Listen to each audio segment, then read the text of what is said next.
Je te donnerai un cœur nouveau, et je mettrai en toi un esprit nouveau. Ézéchiel chapitre 36, verset 26. Lorsque ton âme est accablée, lorsque tes pensées deviennent ton propre ennemi, la parole de Dieu ne t'offre pas simplement du réconfort. Elle t'offre une reconstruction. Ce message s'adresse à toi, qui pleures en silence, à toi qui doutes, à toi qui souris dehors, mais qui t'écroule en dedans. Car il existe des versets précis, puissants, déposés dans les Écritures comme des clés pour te restaurer de l'intérieur. Reste bien jusqu'à la fin, car une prière prophétique t'attend. Abonne-toi à cette chaîne si tu crois que Dieu peut encore guérir ton esprit aujourd'hui. Et clique sur « J'aime » pour semer l'espérance dans d'autres vies. Écris en commentaire « Seigneur, parle à mon esprit fatigué aujourd'hui. » Maintenant, prépare ton cœur. Ces 10 versets vont parler à ton âme comme jamais auparavant. Dans toute la Bible, Dieu ne traite jamais la souffrance mentale avec légèreté. David criait « Pourquoi t'abattes-tu, mon âme, et gémis-tu au-dedans de moi ? Espère en Dieu. » Psaume 42, verset 6. Jésus lui-même, avant la croix, dit « Mon âme est triste jusqu'à la mort. » Matthieu 26, verset 38. La détresse intérieure n'est pas un signe de faiblesse, mais un lieu où la grâce veut descendre. Trop souvent, on pense que croire suffit à chasser l'angoisse. Mais l'Écriture nous montre un chemin plus profond, celui de la guérison par la parole révélée. Ce que le monde médical analyse, le Saint-Esprit le restaure. L'Esprit de Dieu n'ignore pas tes pensées, il les connaît, il les pèse, et il veut les renouveler. C'est pourquoi les 10 versets que tu vas entendre ne sont pas des citations, ce sont des clés pour libérer ton esprit captif. Il ne suffit pas de lire la Bible pour être restauré intérieurement. Il faut laisser certains versets s'imprimer dans ton esprit jusqu'à faire taire le tumulte. Ces 10 versets ont ce pouvoir, celui de guérir, d'éclairer, de relever. Chacun est une réponse divine à une fracture mentale invisible. Voici le premier verset que Dieu veut graver dans ton cœur. Premier verset, Ésaïe chapitre 26, verset 3. À celui qui est ferme dans ses sentiments, tu assures la paix, parce qu'il se confie en toi. Ce verset ne parle pas d'un simple calme émotionnel, mais d'une paix ancrée dans la profondeur de l'âme. Dieu ne promet pas une tranquillité passagère, mais une paix continue, stable, surnaturelle. Pour guérir ton esprit, tu dois comprendre ceci. Ce n'est pas l'absence de pensées troublantes qui te libère, c'est l'enracinement de ta confiance. Quand tout en toi est en désordre, ce verset devient une forteresse. Il ne dit pas que la paix vient à celui qui prie, mais à celui qui est ferme dans ses pensées, c'est-à-dire fidèle, constant, non ballotté par l'instabilité intérieure. Cette fermeté est nourrie par une seule chose, la confiance. Et cette confiance ne repose pas sur les circonstances, mais sur la nature de Dieu. Plus tu t'appuies sur ton Père céleste, plus tes pensées s'alignent avec son calme. C'est comme si ton esprit, au lieu de tourner en boucle sur ses douleurs, se posait sur un rocher éternel. Ce verset guérit, car il te rappelle que tu n'es pas prisonnier de ton mental. Tu es appelé à régner sur lui par la confiance. Si tu sens en toi des tempêtes invisibles, commence à répéter ce verset comme une déclaration de guerre contre l'angoisse. Dis-le à haute voix, jusqu'à ce que chaque mot redresse ta colonne vertébrale spirituelle. Tu veux la paix ? Commence par cultiver cette fermeté intérieure. Ce n'est pas un état émotionnel, c'est une posture de foi. Et cette posture libère une paix que le monde ne peut ni comprendre ni retirer. Le trouble vient quand tu vacilles. La paix descend quand tu restes fixé. Et pour rester fixé, tu dois t'appuyer entièrement sur Dieu, sans chercher à tout comprendre. Tu n'as pas besoin de tout maîtriser. Tu as besoin de faire confiance. Et là, la paix viendra, pas une paix fragile, mais la paix. Deuxième verset. Épître aux Philippiens, chapitre 4, versets 6 à 7. Ne vous inquiétez de rien, mais en toute chose, faites connaître vos besoins à Dieu par des prières et des supplications, avec des actions de grâce. Et la paix de Dieu, qui surpasse toute intelligence, gardera vos cœurs et vos pensées en Jésus-Christ. Ce verset est un remède complet contre la surcharge mentale. L'anxiété est souvent la conséquence d'un silence intérieur. On pense, on tourne, on imagine, mais on ne dit rien à Dieu. La guérison commence quand tu changes l'adresse de tes pensées. Elles ne doivent plus rester enfermées dans ta tête. Elles doivent monter vers le ciel. Paul ne dit pas simplement « priez », il dit « faites connaître vos besoins à Dieu ». Cela signifie que tu dois exprimer, nommer, verbaliser ce qui t'oppresse. Trop de croyants vivent une foi silencieuse, mais leur esprit est bruyant. Ce déséquilibre les épuise. Dieu ne veut pas seulement des prières générales. Il veut des supplications, des larmes vraies, des mots qui viennent du fond.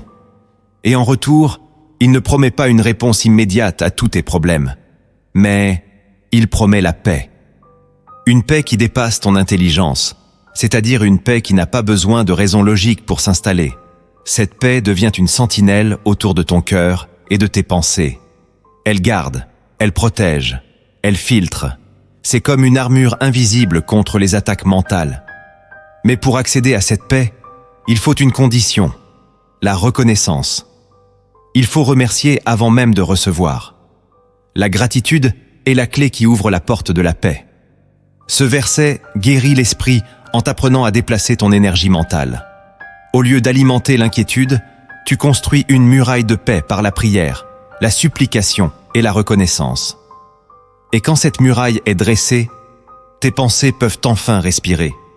Tu n'es plus prisonnier de l'invisible, tu es gardé par Christ lui-même. 3e verset, Psaume chapitre 34, verset 19.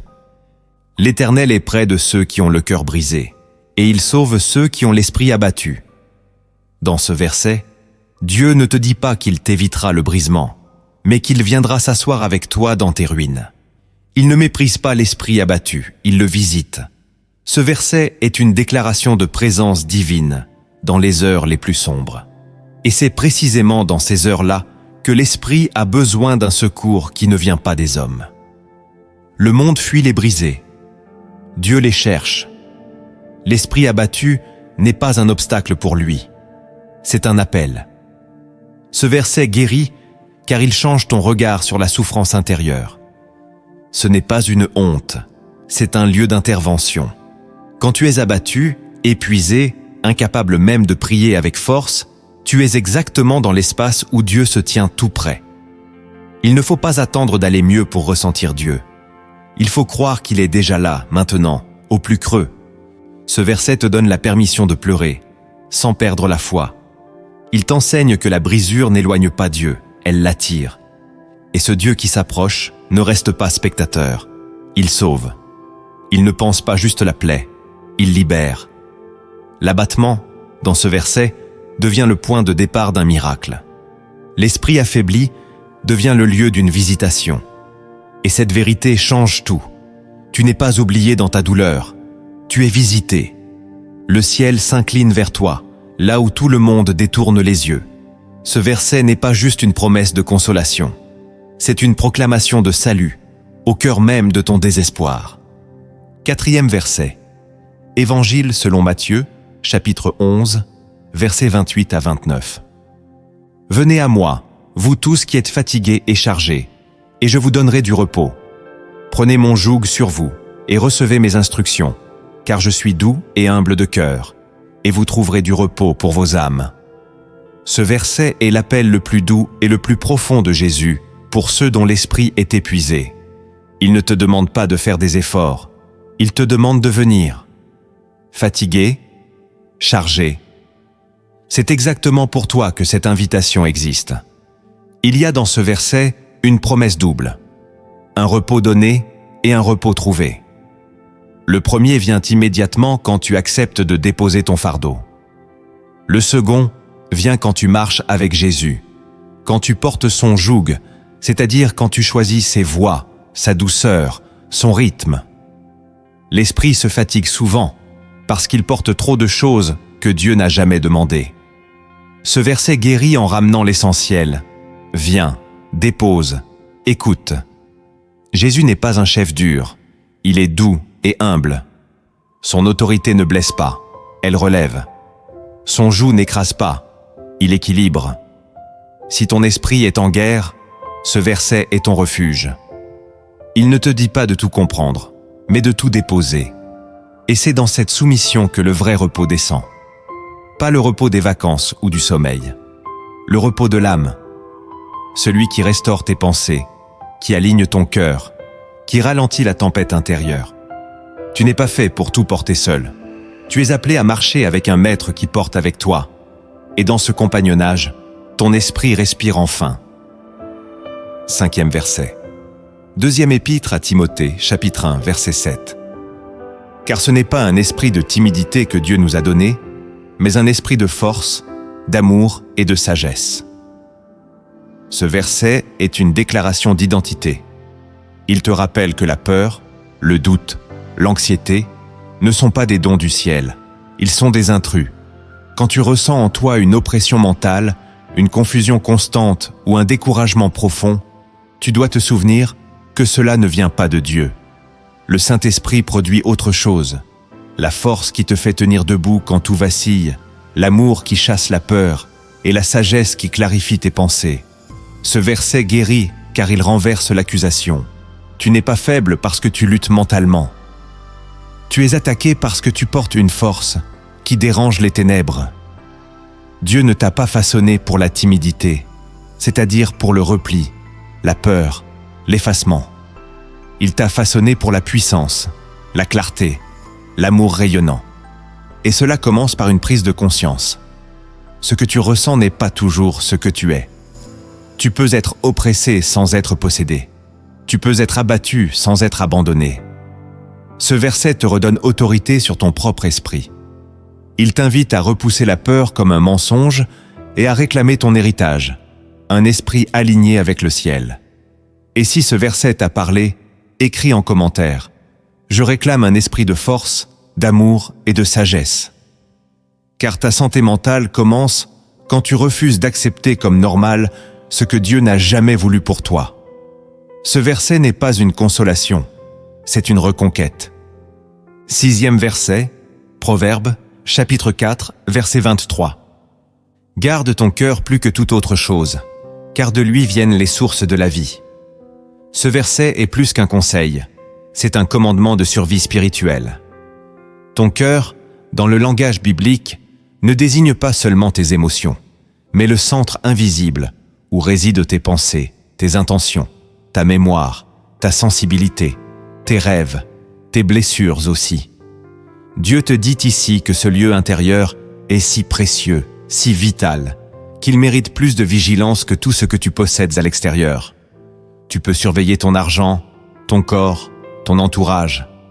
Mais si tu ne gardes pas ton cœur, tout le reste finira par se corrompre.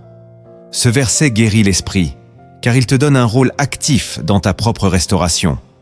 Tu n'es pas spectateur de ton état mental, tu es gardien.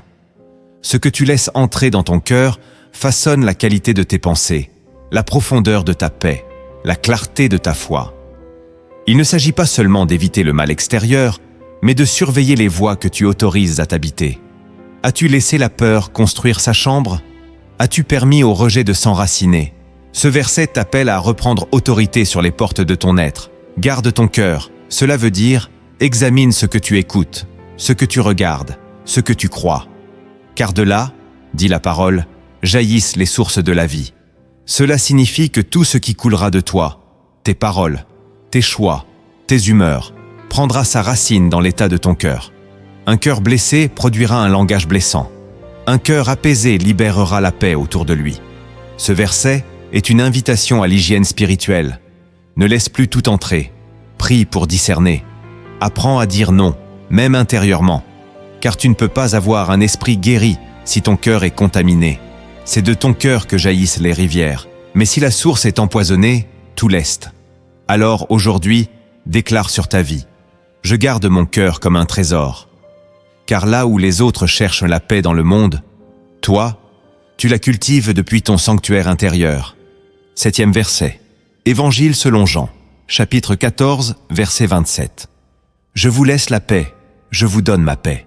Je ne vous donne pas comme le monde donne, que votre cœur ne se trouble point et ne s'alarme point. Ce verset est un legs. Jésus n'a pas laissé à ses disciples une doctrine, un bâtiment ou un symbole matériel. Il leur a laissé sa paix. Pas une paix théorique, ni une sensation passagère, mais sa paix, la sienne, celle qui dormait au fond d'une barque secouée par la tempête, celle qui parlait avec assurance devant les pharisiens en colère, celle qui pardonnait en silence depuis la croix. Et cette paix-là, il te l'a transmise.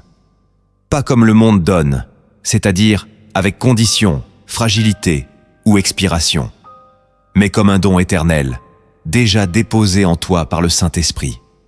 Ce verset guérit ton esprit, car il te rappelle que tu n'as pas à chercher la paix ailleurs.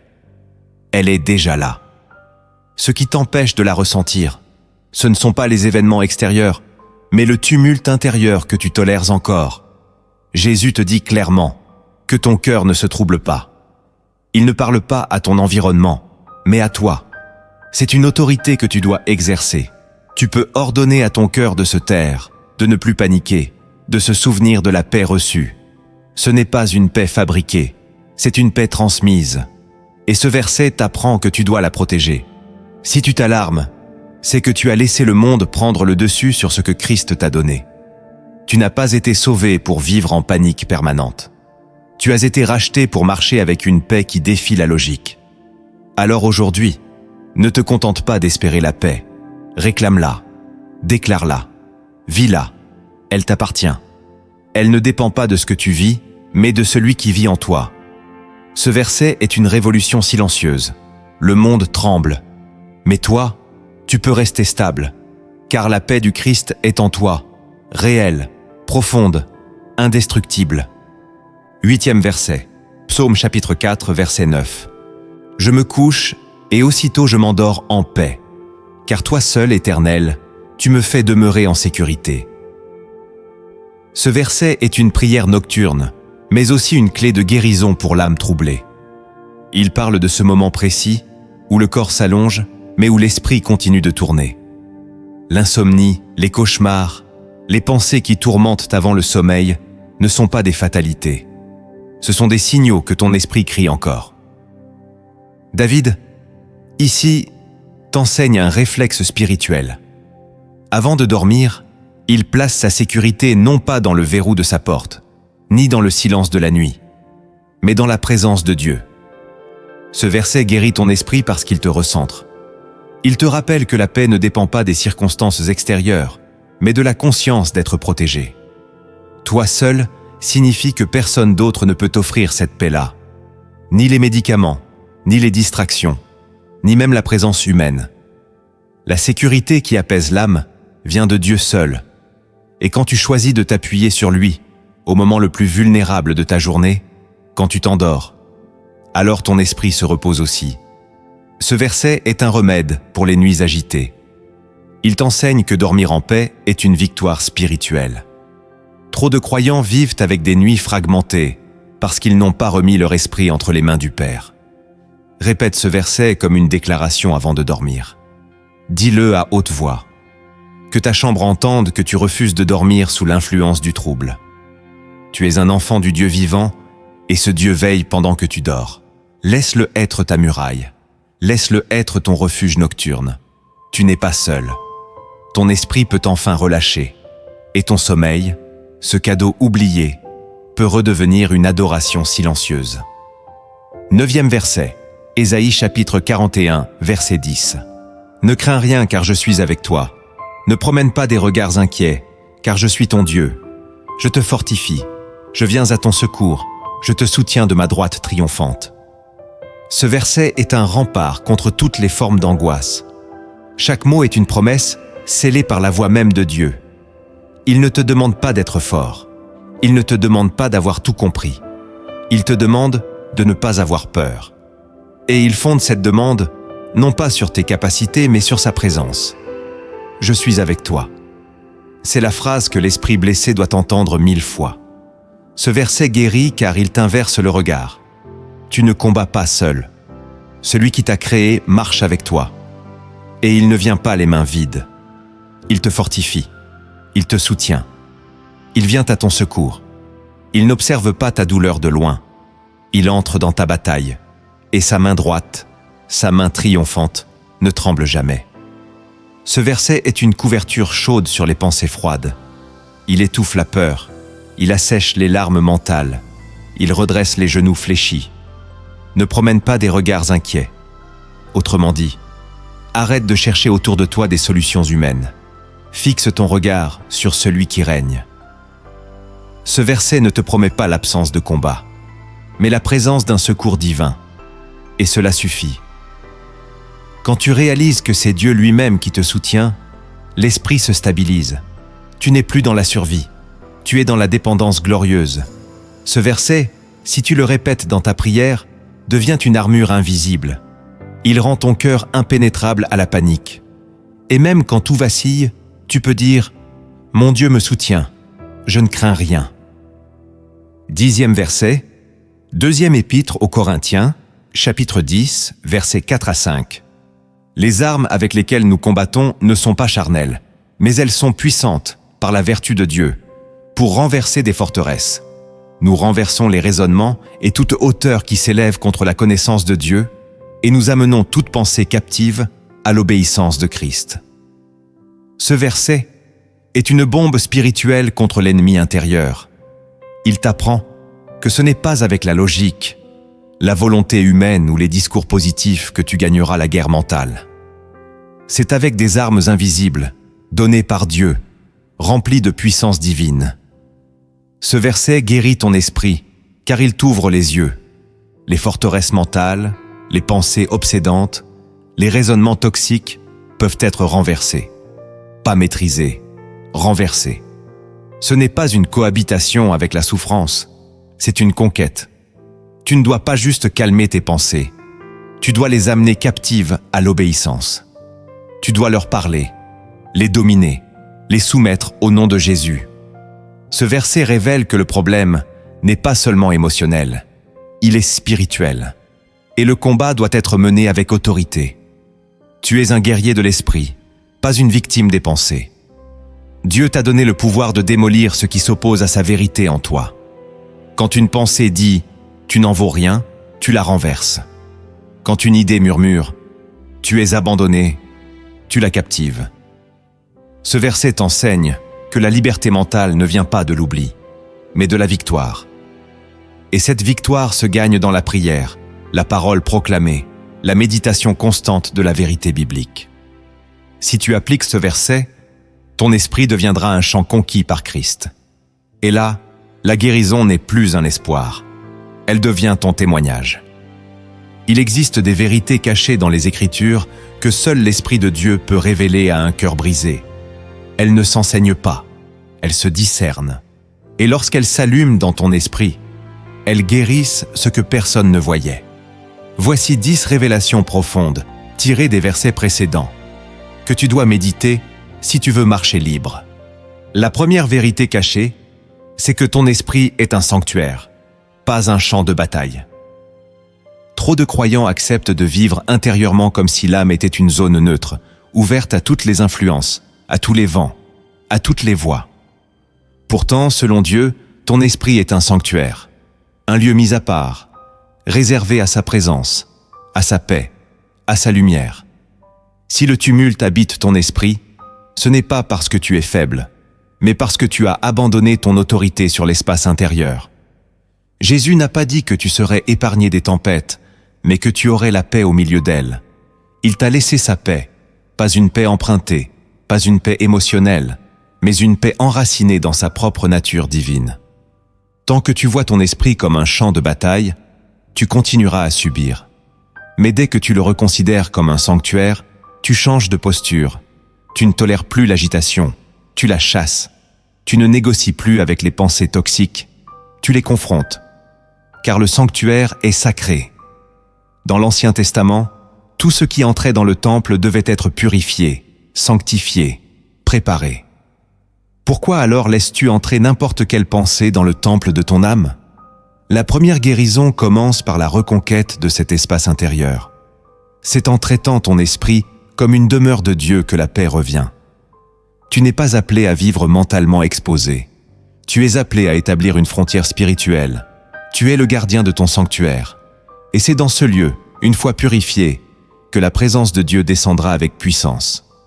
Tant que ton esprit est traité comme une zone de guerre, la confusion régnera.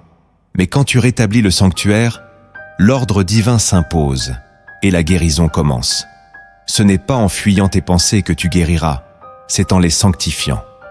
Ton esprit n'est pas un couloir d'idées, il est le lieu où Dieu veut demeurer. La deuxième vérité cachée, c'est que l'anxiété est une forme déguisée d'adoration détournée.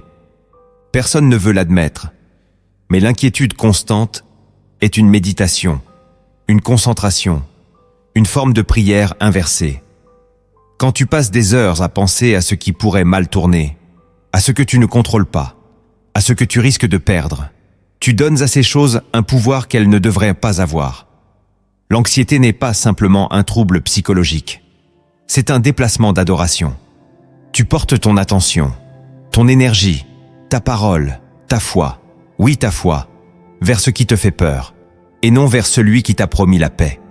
Ce que tu crains, tu le glorifies. Ce que tu redoutes, tu le nourris. Et ce que tu nourris prend autorité sur toi. La Bible dit « Ne vous inquiétez de rien », non comme une suggestion, mais comme un appel à la réorientation spirituelle. Tu ne peux pas être en adoration et en inquiétude en même temps. L'un efface l'autre.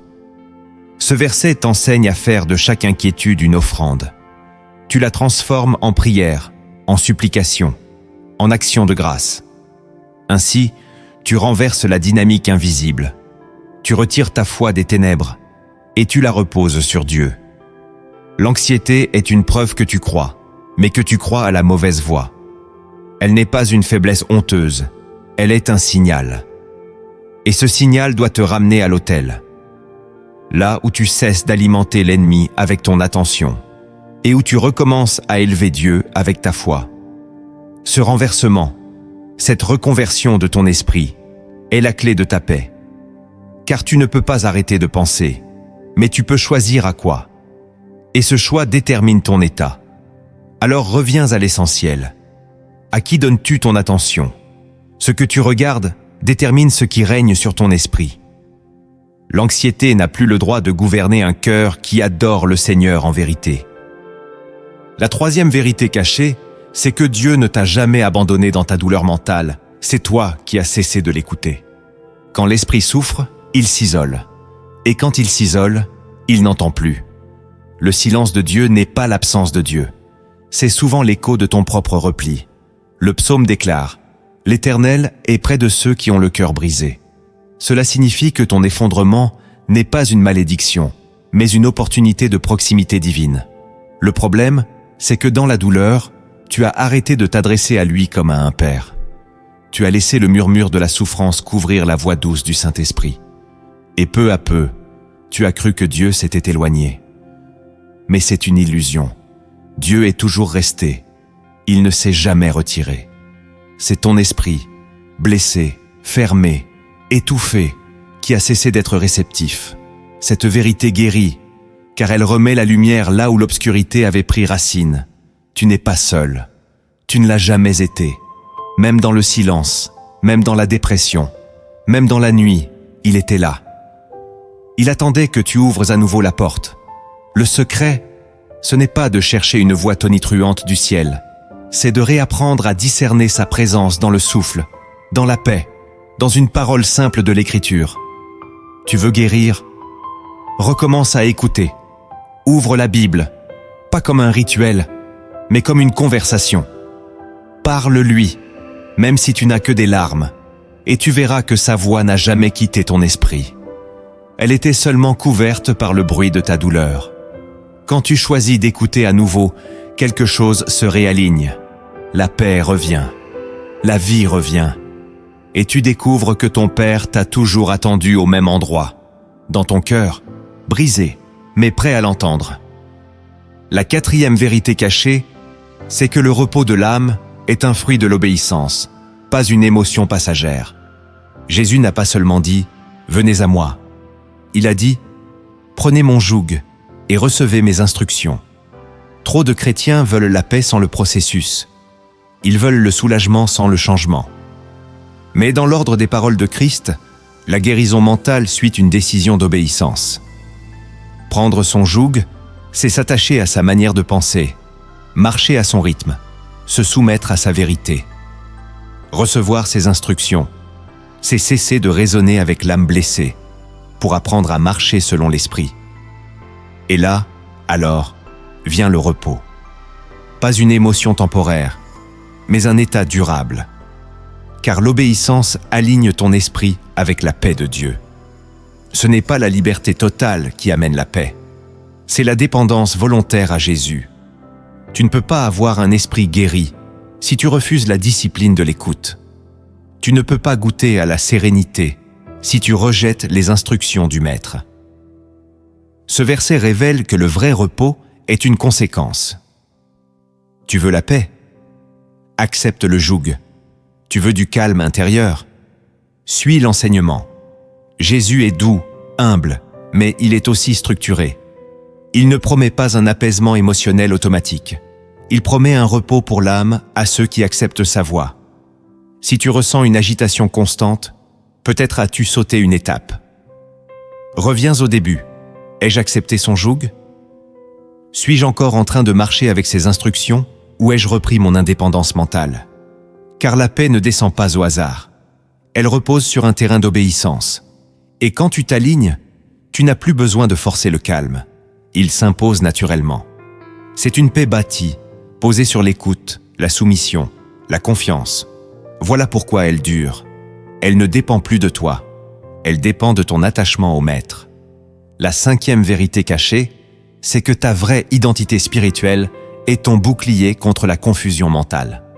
Le diable ne commence pas ses attaques par les circonstances. Il les commence par des mensonges identitaires. Il cherche à te faire croire que tu es faible, abandonné, incapable, rejeté. Et dès que tu acceptes l'un de ces mensonges, ton esprit s'assombrit. C'est ce que Paul corrige dans sa lettre à Timothée. Dieu ne nous a pas donné un esprit de timidité, mais de force, d'amour et de sagesse. Autrement dit, ton identité réelle n'est pas ce que tu ressens dans la crise. Elle est ce que Dieu a déposé en toi avant la crise. La guérison mentale commence lorsque tu rétablis cette vérité. Tu n'es pas ce que la peur te fait croire. Tu es porteur d'un esprit venu d'en haut. Un esprit capable de résister, d'aimer, de discerner. Mais cette identité n'agit que si tu la proclames. Si tu restes passif, le mensonge prendra le dessus. Ce verset est un rappel de ton héritage. Tu n'as pas reçu un esprit de fuite. Tu as reçu une arme spirituelle. Et chaque jour où tu affirmes cette vérité, tu réduis le pouvoir du mensonge. Ta confusion ne peut pas résister à la lumière de ce que tu es en Christ. Tu veux que ton esprit guérisse? Commence par proclamer ce que Dieu dit de toi. Même si tu ne le ressens pas encore, déclare-le. Car la foi précède toujours la perception. Et la répétition de cette vérité agit comme un marteau contre la forteresse de la confusion. Écris-la, dis-la, médite-la, et chaque mot deviendra une pierre pour reconstruire ton esprit effondré. Voilà le secret. La paix vient quand tu redeviens celui que Dieu a toujours dit que tu étais. La 6e vérité cachée, c'est que la confusion mentale naît souvent d'un cœur exposé à trop de voix. Dieu t'a créé pour écouter, mais il ne t'a pas créé pour absorber. Ton cœur, quand il est trop ouvert aux influences du monde, devient vulnérable. Et dans cette ouverture désordonnée, s'introduisent des voix contraires à l'Évangile. Les peurs de ton entourage, les accusations de l'ennemi, les angoisses de la société, les projections de ton passé. Et si tu ne filtres pas, tu finis par confondre la voix de Dieu avec la tienne, et la tienne avec celle du diable. Ce n'est pas que Dieu ne parle pas. C'est que ton esprit est devenu trop bruyant pour entendre. Proverbe dit « Garde ton cœur plus que toute autre chose ». Pourquoi? Parce que les voix que tu laisses entrer façonnent tes pensées, et ce que tu penses en boucle finit par devenir ta réalité intérieure. Ce verset t'enseigne que ta confusion n'est pas un destin, mais une conséquence. Une conséquence du manque de garde spirituelle. Si tu veux guérir, tu dois apprendre à discerner, à fermer certaines portes, à couper certaines sources, à sélectionner ce qui entre dans ton esprit. Car tu n'es pas appelé à vivre mentalement exposé. Tu es appelé à devenir un temple, protégé, filtré, habité par une seule voix, celle du Saint-Esprit. Ce que tu écoutes chaque jour devient ta nourriture invisible. Et ce que tu manges détermine ta santé spirituelle. Si ton esprit est malade, pose-toi cette question. À qui ai-je donné accès? Il est temps de reprendre le contrôle. Pas en rejetant les gens, mais en élevant un discernement. Ton cœur est un sanctuaire, pas une place publique. La guérison commence là. Quand tu redeviens maître de ce que tu laisses parler en toi.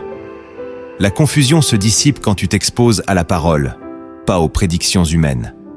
Et quand tu cultives le silence intérieur, Dieu s'y glisse, avec clarté. La 7e vérité cachée, c'est que ton sommeil révèle l'état de ton esprit plus que tes paroles. Tu peux déclarer que tu as la foi, chanter des cantiques, réciter des versets, mais si chaque nuit ton esprit reste éveillé, agité, tourmenté, c'est le signal que ton âme n'a pas encore trouvé le vrai repos en Dieu. Le psaume déclare « Je me couche et aussitôt je m'endors en paix ». Ce verset est une radiographie de la paix intérieure. Il ne s'agit pas ici de sommeil physique seulement, mais du relâchement profond qui ne peut venir que d'un cœur sécurisé par la présence divine. Si tu passes tes nuits à lutter contre des pensées, ce n'est pas seulement un problème de fatigue. C'est une guerre spirituelle non résolue. Ce verset t'enseigne que le sommeil paisible est un fruit de la confiance totale. Il ne dépend pas du calme extérieur, mais de la sécurité intérieure. Et cette sécurité, tu ne la trouves pas dans l'organisation, ni dans la prévoyance, ni dans le contrôle. Tu la trouves dans l'abandon. Quand ton âme sait que Dieu veille, elle se permet de dormir. Le sommeil devient alors un acte de foi silencieux. Et cette foi calme les tempêtes invisibles. Tu veux guérir ton esprit? Commence par sanctifier ton coucher. Parle à ton âme avant de dormir. Rappelle-lui qui est son gardien. Récite les promesses. Ferme les portes mentales ouvertes durant la journée. Et couche-toi en proclamant que le Seigneur est ta muraille. Ce n'est pas un automatisme. C'est une discipline spirituelle. Une hygiène de l'âme. Et si tu l'appliques, ton sommeil ne sera plus une fuite, mais une offrande. Une louange silencieuse, où ton esprit, enfin, repose dans les bras du Père. Voilà le signe d'un esprit guéri. Il peut dormir, car il sait qu'il est aimé, protégé, soutenu. La 8e vérité cachée, c'est que la peur est une prophétie inversée que tu prononces sur ta propre vie. La peur parle. Elle anticipe. Elle construit des scénarios. Elle dresse des plans détaillés d'échecs, de pertes, d'humiliations. Et plus tu l'écoutes, plus elle devient une voix, puis une vérité, puis une réalité. Or, le verset dit « Ne crains rien, car je suis avec toi ». Ce n'est pas un slogan spirituel, c'est un décret céleste. Dieu t'ordonne de ne pas avoir peur, non pas parce qu'il minimise le danger, mais parce qu'il maximise sa présence. La peur est un culte rendu à ce qui pourrait mal se passer, au lieu de rendre gloire à celui qui détient le contrôle. Ce verset guérit ton esprit, car il coupe le lien entre tes pensées et le mensonge. Tu n'es pas appelé à imaginer le pire, tu es appelé à espérer en celui qui t'a fait. Et si la peur grandit, c'est souvent parce que la présence de Dieu est devenue lointaine dans ton cœur. Mais ce n'est qu'une impression. Dieu est toujours là, prêt à fortifier, à secourir, à soutenir. Ce que tu dois faire, ce n'est pas fuir ta peur, mais l'exposer à la lumière. Dis-lui, tu n'as plus autorité sur moi. Mon Dieu est avec moi. Ma peur n'est plus ma prophétie. Ma foi l'est. Et dès que tu inverses ce discours intérieur, ton esprit se libère. La peur ne résiste pas à la vérité proclamée. Ce verset est un bouclier. Chaque mot est une barrière contre l'attaque mentale. Tu n'es pas seul. Tu n'es pas oublié. Tu n'es pas fragile. Tu es soutenu par la droite triomphante de Dieu. Et quand tu te tiens dans cette posture, même tremblant, l'ennemi recule. Ta victoire commence quand tu refuses d'être d'accord avec ce que la peur prophétise. La 9e vérité cachée, c'est que les pensées négatives deviennent des forteresses quand tu cesses de les combattre.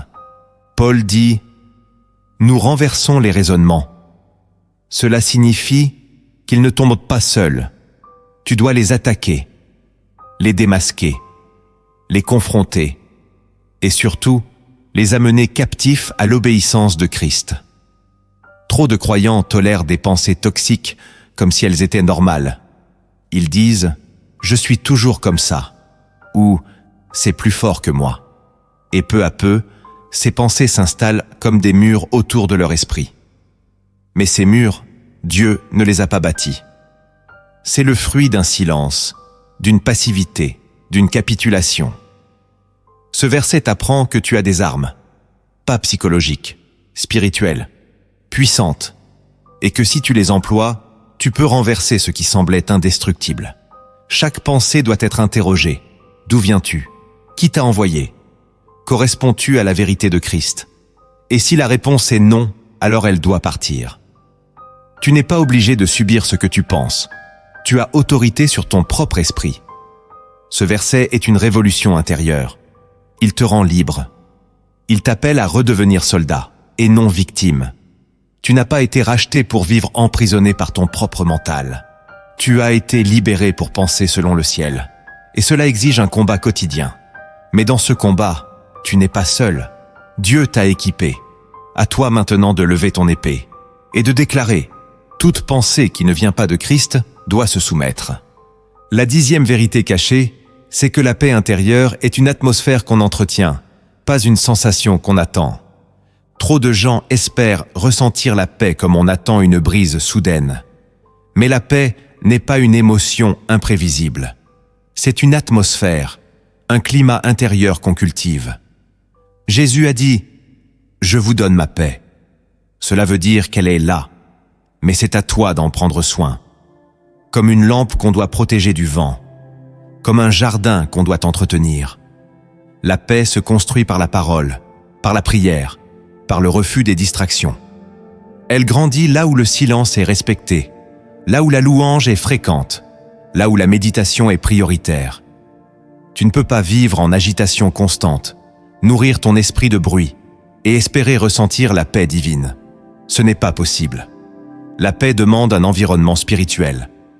Et c'est ta responsabilité de l'installer. Tu veux guérir? Fais le ménage intérieur, coupe ce qui trouble. Détourne-toi des conversations stériles. Réduis le bruit. Reviens à la parole. Remets Jésus au centre. Et tu verras, la paix ne tardera pas. Elle ne vient pas de l'extérieur. Elle vient de l'ordre spirituel que tu rétablis.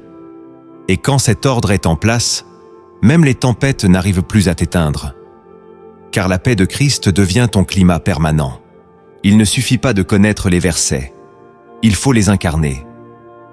La guérison de ton esprit commence réellement quand tu poses des actes concrets, car la foi sans action reste stérile.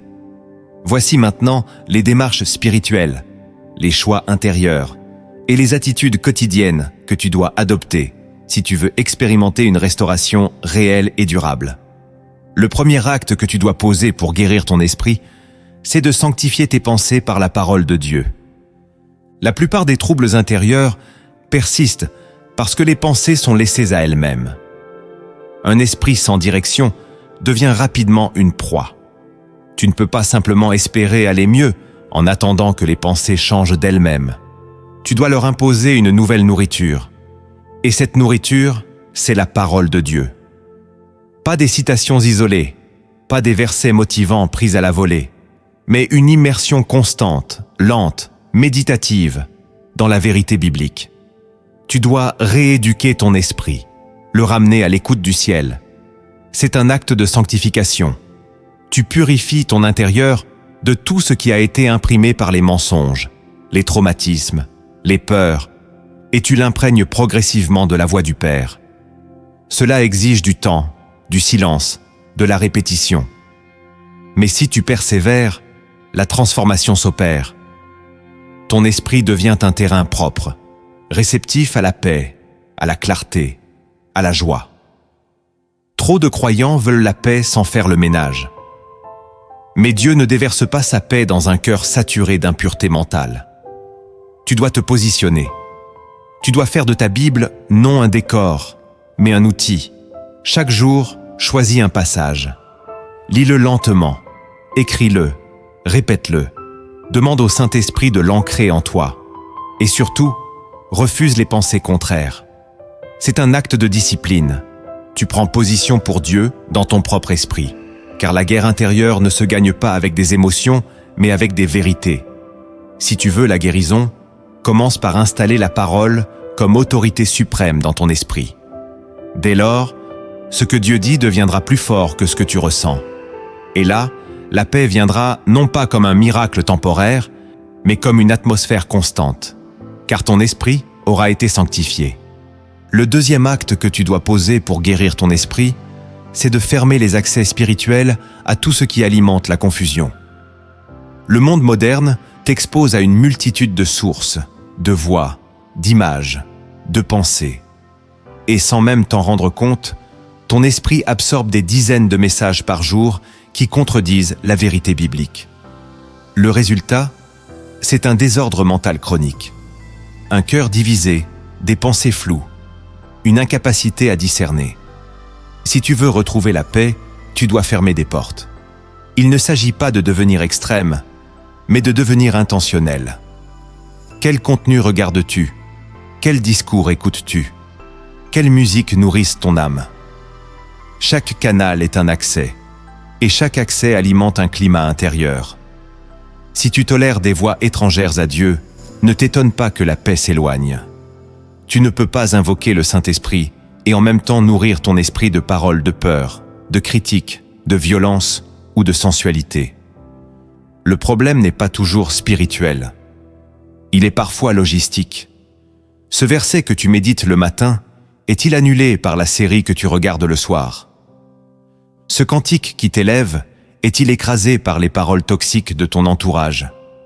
Dieu t'appelle à veiller, pas seulement sur ton comportement, mais sur tes accès. Car tout ce qui entre finit par construire quelque chose en toi. Si tu veux guérir, il faut filtrer, prendre position, débrancher certaines sources et réorganiser ton paysage intérieur. Ce n'est pas une punition, c'est une protection. Et plus tu épures ton environnement, plus ton esprit respire. La clarté revient, l'écoute spirituelle s'affine et la paix devient stable. Tu n'es pas obligé d'absorber tout ce que le monde propose. Tu es libre de choisir ce que tu laisses entrer. Et ce choix est un acte de foi. Quand tu dis non à ce qui trouble, tu dis oui à celui qui guérit. Le troisième acte que tu dois poser pour guérir ton esprit, c'est de prier avec ton cœur, pas avec tes automatismes. Trop souvent, la prière devient une habitude vidée de présence. On récite, on répète, on réclame, mais l'esprit reste loin. Et pendant que la bouche parle, le cœur continue de souffrir en silence. La vraie guérison ne se produit que lorsque la prière reconnecte l'âme avec la présence de Dieu. Ce n'est pas la quantité de mots qui importe, mais leur sincérité. Jésus a dit « Quand vous priez, ne multipliez pas de vaines paroles. » Il cherchait à nous libérer d'un piège, celui de prier sans cœur.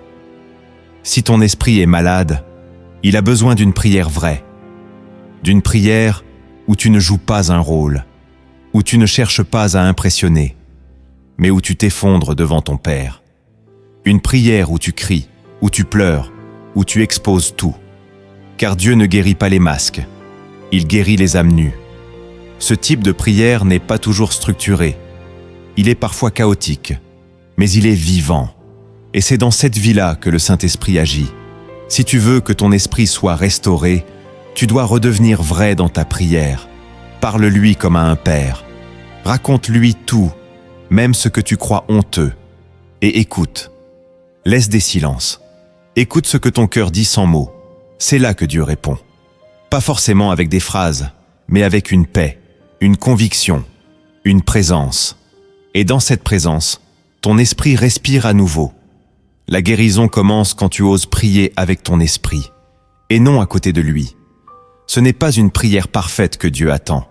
C'est une prière incarnée, vraie. Et cette vérité libère. Le quatrième acte que tu dois poser pour guérir ton esprit, c'est d'apprendre à bénir Dieu même quand tu ne comprends pas. L'un des plus grands pièges mentaux du croyant en souffrance, c'est le besoin de tout expliquer. Pourquoi moi? Pourquoi maintenant? Pourquoi ce silence? Et à force de chercher des réponses, l'esprit s'épuise. Mais il existe un autre chemin, celui de la bénédiction dans l'incompréhension. David disait « Je bénirai l'Éternel en tout temps ». Pas seulement dans les saisons faciles, mais en tout temps. Ce type de louange n'est pas émotionnel, il est sacrificiel. Il dit « Même si je ne comprends pas, je choisis de t'honorer. Même si je ne ressens rien, je proclame ta bonté. » Ce n'est pas de l'hypocrisie, c'est de la foi. Et cette foi a une puissance guérissante. Car elle libère l'esprit de l'obsession de comprendre. Elle brise les chaînes du raisonnement constant. Elle replace Dieu au centre, non comme un problème à résoudre, mais comme une personne à adorer. Et dans cet acte d'adoration, l'esprit se repose, la paix descend, l'obsession s'efface. Si tu veux guérir, tu dois apprendre à bénir sans voir, à louer sans preuve, à exalter sans explication. C'est dans ce type de louange que le ciel descend. Car Dieu habite les louanges de son peuple. Et quand il habite, il guérit. Alors bénis, même dans la nuit, même dans les larmes, même dans le silence. Bénis, et ton esprit te suivra. Le 5e acte que tu dois poser pour guérir ton esprit, c'est de reconstruire ton espérance par la mémoire spirituelle. L'esprit malade souffre souvent d'amnésie. Il oublie les délivrances passées, les paroles reçues, les victoires déjà obtenues. Et dans cet oubli, il croit que tout est fini, que rien ne changera, que Dieu s'est retiré.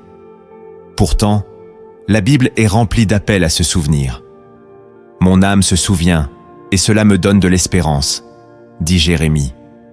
La mémoire est une arme spirituelle. Elle te reconnecte à la fidélité de Dieu. Elle te rappelle que tu as déjà traversé, déjà survécu, déjà été relevé. Si tu veux guérir, tu dois nourrir ton espérance avec ton histoire. Prends un carnet. Écris les moments où Dieu t'a parlé, où il t'a protégé, où il a répondu. Relis-les dans les moments sombres, car ton esprit a besoin d'ancrage. Et cet ancrage, c'est la mémoire des œuvres de Dieu. Chaque souvenir devient une pierre dans ton autel intérieur. Et plus tu reconstruis cet autel, plus ton espérance renaît. Tu ne combats pas à partir de rien. Tu combats avec une histoire. Et cette histoire, Dieu l'a remplie de traces. Ne les oublie pas. Rappelle-les à ton âme. Parle-les à haute voix. Chante-les. Déclare-les. Et tu verras. L'espérance n'est pas une émotion. C'est une semence que tu peux planter chaque jour. Le 6e acte que tu dois poser pour guérir ton esprit, c'est de déclarer à voix haute ce que Dieu a dit en silence. Il y a des promesses que Dieu a déposées dans ton cœur sans bruit, sans tonnerre, sans spectacle. Elles sont là, discrètes, puissantes, enfouies. Mais tant que tu ne les proclames pas, elles restent dormantes. Le pouvoir de la parole déclarée est l'une des clés majeures de la guérison mentale. La foi vient de ce qu'on entend, dit la Bible, et ce qu'on entend vient de la parole de Dieu. Mais si tu veux que ton esprit change, tu dois aussi l'entendre par ta propre bouche. Trop de chrétiens méditent intérieurement, mais se taisent extérieurement. Or le silence, dans les moments d'attaque mentale, devient une porte ouverte à l'invasion ennemie. Tu dois contre-attaquer avec la voix. Déclare ce que Dieu dit, même si tout en toi doute encore. Déclare que tu es fort, alors que tu te sens faible. Déclare que tu es libre, alors que tu es encore lié. Déclare que tu es en paix, alors que la tempête fait rage. Car la parole n'est pas là pour refléter ce que tu vis, mais pour construire ce que tu crois. Lorsque Jésus fut tenté dans le désert, il n'a pas pensé la parole, il l'a proclamée. Et c'est ainsi qu'il a vaincu. Ce modèle est aussi le tien. Tes pensées obéissent au son de ta voix. Ta foi s'active quand tu oses parler avec autorité. Ce n'est pas un discours magique, c'est un acte de gouvernement spirituel. Tu mets de l'ordre par le verbe, et plus tu proclames, plus ton esprit se réveille. Ce qui était enfoui commence à remonter. Ce qui était brisé commence à se recoller. Ne te contente pas de croire en silence. Déclare, répète, affirme, et chaque mot deviendra une pierre posée dans la reconstruction de ton âme. Le 7e acte que tu dois poser pour guérir ton esprit, c'est d'accepter que la lenteur de Dieu est parfois une stratégie de guérison. Le plus grand ennemi de l'esprit blessé, c'est l'impatience. Tu veux guérir vite, oublier vite, passer à autre chose. Mais Dieu n'est pas pressé. Il est précis. Il sait que certaines blessures sont profondes et qu'une guérison véritable ne peut pas être instantanée. La restauration spirituelle, contrairement à ce que le monde propose, n'est pas une anesthésie rapide, mais une reconstruction solide. Et pour cela, Dieu prend son temps. Chaque jour, il travaille une couche. Chaque silence, il s'en sert. Chaque chute, il l'utilise. Et c'est souvent dans la lenteur que ton esprit apprend la stabilité. Dieu ne veut pas seulement te réparer, il veut t'enraciner. Et cela ne se fait pas en un jour. Ce verset l'illustre. Il fait toute chose belle en son temps. Tu dois apprendre à ne pas paniquer dans l'attente. Tu dois cesser de mesurer ta foi à la vitesse de tes progrès. La guérison divine est parfois invisible à l'œil nu. Elle travaille dans les fondations, dans les recoins de l'âme. Et le jour viendra où tu te rendras compte que ce qui te faisait pleurer ne te touche plus. Ce n'est pas parce que rien ne se passe que Dieu ne fait rien. C'est souvent quand tu crois qu'il est en retrait qu'il agit en profondeur. Si tu veux guérir ton esprit, accepte ce rythme. Ne te compare pas. Ne te juge pas. Marche, même lentement. Et chaque pas, chaque respiration, chaque prière est un signal. Tu es en chemin. Dieu ne t'a pas oublié. Il te façonne. Et sa lenteur n'est pas une punition. C'est une preuve d'amour. Il ne veut pas te soulager pour une saison. Il veut te transformer pour une vie entière. Pour t'aider à comprendre ce que signifie réellement la guérison profonde de l'esprit, écoute cette histoire inspirée des cieux. Elle ne parle pas d'un miracle spectaculaire, mais d'une transformation invisible, lente, mais irréversible. Car parfois, la délivrance commence quand tu changes ton regard, et non quand les choses changent autour de toi. Il était une fois un homme qui vivait dans un désert. Ce désert n'était pas fait de sable, mais de pensées sèches, de souvenirs amers, de silences lourds. Chaque jour, il marchait dans ce désert en quête d'un puits, d'un signe, d'un mot capable d'apaiser le tumulte de son esprit. Il portait un seau vide, mais il avait oublié pourquoi. Son visage était marqué par l'épuisement, et ses yeux, autrefois brillants, s'étaient habitués à l'absence de lumière. Il n'attendait plus rien. Il survivait. Un jour, alors qu'il marchait sans but, il vit au loin un vieil homme assis sur une pierre. Le vieil homme le regarda et dit simplement « Pourquoi passes-tu chaque jour à côté de ta propre source ?» Le voyageur s'arrêta, surpris. « Quelle source ?» demanda-t-il. Le vieil homme pointa du doigt un coin du désert, invisible aux yeux habitués à la sécheresse. « Tu as bâti ta tente à 10 pas d'un ancien puits. Mais tes pensées regardent toujours ailleurs. » Le voyageur, intrigué, suivit les indications. Il gratta le sol avec ses mains, lentement. Au début, rien.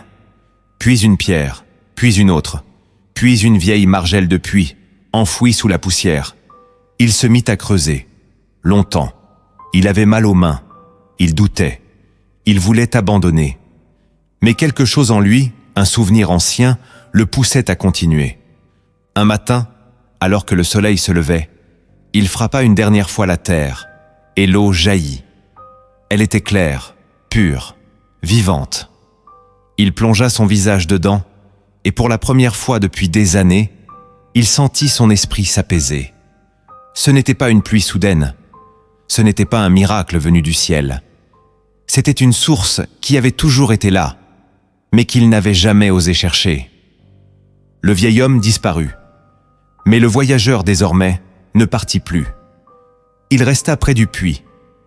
Il reconstruisit sa vie autour de cette source retrouvée. Il apprit à y puiser chaque matin. Et à chaque gorgée, son esprit devenait plus clair, plus fort, plus libre. Cette parabole t'enseigne que Dieu n'apporte pas toujours une paix extérieure. Il révèle une source intérieure. Ce que tu cherches à l'extérieur existe déjà en toi par le Saint-Esprit, mais tu as cessé de creuser. Tu es peut-être à quelques pas de ta guérison, mais tes yeux regardent ailleurs. Le monde t'a appris à chercher loin, alors que Dieu agit dedans. Ton désert est peut-être l'endroit exact où ta source dort. Et c'est par la persévérance, la foi, la fidélité, que tu finiras par la faire jaillir. Ne méprise pas le travail lent. Ne néglige pas les gestes quotidiens. Car un jour, une eau vivante sortira de ce que tu croyais stérile. La paix ne tombera pas du ciel. Elle jaillira de l'intérieur. Tu n'as pas besoin d'attendre un miracle spectaculaire pour commencer à guérir. La paix que ton esprit cherche ne descend pas comme un éclair. Elle se construit, jour après jour, à la lumière de la parole, dans le silence de la prière, dans l'humilité de l'obéissance. Ce que Dieu t'a révélé à travers ces versets et ces vérités, c'est que tu n'es pas seul dans la bataille intérieure. Même lorsque tu es au bord du découragement, il est là, tout près, en train de bâtir en toi un sanctuaire où sa présence reposera. Ta guérison est déjà en route, car tu as écouté. Et Dieu se révèle à ceux qui écoutent. Que cette vidéo reste comme un autel dans ta mémoire, un rappel vivant que l'esprit du croyant peut être restauré, transformé, sanctifié, si Dieu en est le centre. Maintenant, entre dans un moment de prière profonde et laisse le Saint-Esprit te toucher. Avant de prononcer cette prière, arrête tout. Ferme tes yeux. Ouvre ton cœur. Ce n'est pas une simple prière, c'est un rendez-vous. Le Père t'attend. Et le Saint-Esprit va descendre sur ton esprit pour commencer un travail que personne ne pourra arrêter. Maintenant, parle avec moi. Père éternel, je me tiens devant toi, dans la vérité de ce que je suis. Je ne te cache rien. Tu vois mes pensées. Tu entends mes silences. Tu connais les failles de mon esprit, les blessures cachées, les voix qui m'accusent, les peurs qui m'enchaînent, les souvenirs qui me rongent. Tu sais tout. Et pourtant, tu m'aimes encore. Alors je viens. Pas comme un héros de la foi, mais comme un fils fatigué, comme une fille perdue. Je viens tel que je suis, et je m'agenouille dans mon esprit. Je dépose mes pensées devant toi, une à une. Les pensées de découragement, de confusion, de peur, de colère, de solitude. Je te les donne. Reçois-les comme une offrande. Et en échange, donne-moi ta paix. Je ne te demande pas seulement de calmer la tempête. Je te demande de me donner la capacité de marcher dessus avec toi. Saint-Esprit, entre dans les zones mortes de mon esprit. Respire là où plus rien ne respire. Remets de la vie dans mes réflexions. Remets de la lumière dans mes raisonnements. Je t'invite à nettoyer, à sanctifier, à restaurer ce qui a été déformé. Je refuse de vivre enchaîné à des pensées anciennes. Je refuse de croire que je suis condamné à penser comme hier. Car tu fais toutes choses nouvelles. Reprends le contrôle. Reprends la place. Sois le roi de mes pensées. Trône dans mon intelligence. Garde mes pensées captives à l'obéissance de Christ. Détruis les forteresses intérieures. Renverse les mensonges. Démolis les raisonnements tordus. Et plante à la place ta vérité. Seigneur Jésus, toi qui as été brisé en ton âme à Gethsémanée, toi qui as connu la tristesse jusqu'à la mort, je sais que tu comprends ma douleur intérieure. Tu n'es pas un Dieu lointain. Tu es un Dieu qui est passé par l'angoisse, qui a su pleurer, qui a su transpirer le sang sous la pression. Alors je ne te parle pas comme à un juge, mais comme à un sauveur. Soulage mon âme. Viens à mon secours. Donne-moi ce repos dont tu parlais. Le vrai, le profond, celui que le monde ne connaît pas. J'en ai besoin, j'en ai soif. Je le réclame aujourd'hui. Abba, Père, enseigne-moi à garder mon cœur. Enseigne-moi à veiller à mes pensées comme on garde un trésor. Donne-moi le discernement. Aide-moi à repérer les voix étrangères. Aide-moi à dire non à ce qui me trouble. Fortifie ma vigilance intérieure. Crée en moi une atmosphère de paix. Et que mon esprit devienne une maison pour ta présence. Chaque pensée, chaque réflexion, chaque rêve, qu'ils soient baignés dans ton esprit. Je te rends l'accès, je t'ouvre la porte. Entre et ne repars jamais. Seigneur, guéris mes nuits. Donne-moi le repos quand je dors. Que mes sommeils soient habités par ta paix. Que mon lit devienne un autel. Que chaque nuit soit un rendez-vous où mon esprit se régénère. Je chasse l'insomnie, la peur, les cauchemars, les angoisses nocturnes. Car tu es le gardien de mes nuits. Tu ne dors ni ne sommeilles. Et moi, ton enfant, je choisis de me reposer. Seigneur, je proclame que je ne suis pas fou, que je ne suis pas perdu, que je ne suis pas brisé à jamais. Je proclame que ton esprit est en moi et qu'il m'équipe pour vaincre. Je déclare que je suis libre dans mes pensées. Je déclare que la confusion n'a plus d'autorité. Je proclame que l'esprit de force, d'amour et de sagesse habite en moi. Je parle à mon âme, lève-toi. Je parle à mon esprit, sois restauré. Je parle à mon cœur, fais confiance à nouveau. Père, je te bénis, même dans l'incompréhension, même quand je ne vois pas de changement immédiat. Je t'honore, car je sais que tu travailles. Je sais que tu es à l'œuvre. Je sais que tu prends soin de moi. Et je t'adore. Je t'adore pour ce que tu es, pas seulement pour ce que tu fais. Je t'adore pour ta fidélité, pour ta douceur, pour ta patience, pour ta justice. Seigneur, je prends la décision aujourd'hui de déclarer ta parole, de ne plus me taire, de ne plus subir. Je vais proclamer ce que tu dis, même dans le désert, même quand je ne ressens rien. Je vais marcher dans la foi, et je sais que chaque mot aligné à ta vérité est une graine de guérison. Merci pour cette paix. Merci pour cette œuvre invisible. Merci pour cette restauration silencieuse mais certaine. Merci de m'apprendre à marcher lentement, avec toi, pas devant toi. Merci de m'enseigner à espérer encore, à écouter encore, à aimer encore. Je me dépose en toi et je me laisse porter, car tu es mon refuge, tu es mon rocher, tu es la voix qui guérit. Amen. Si cette prière a touché ton esprit, si une paix nouvelle a commencé à s'installer en toi, alors ne garde pas cela pour toi. Abonne-toi à cette chaîne pour continuer ce chemin de restauration avec le Seigneur. Et partage cette vidéo à quelqu'un qui a besoin de paix aujourd'hui, car Dieu peut aussi passer par toi pour guérir un autre esprit. Et si tu es resté jusqu'ici, écris en commentaire cette phrase de foi. Mon esprit appartient à Jésus et il est en train de le restaurer.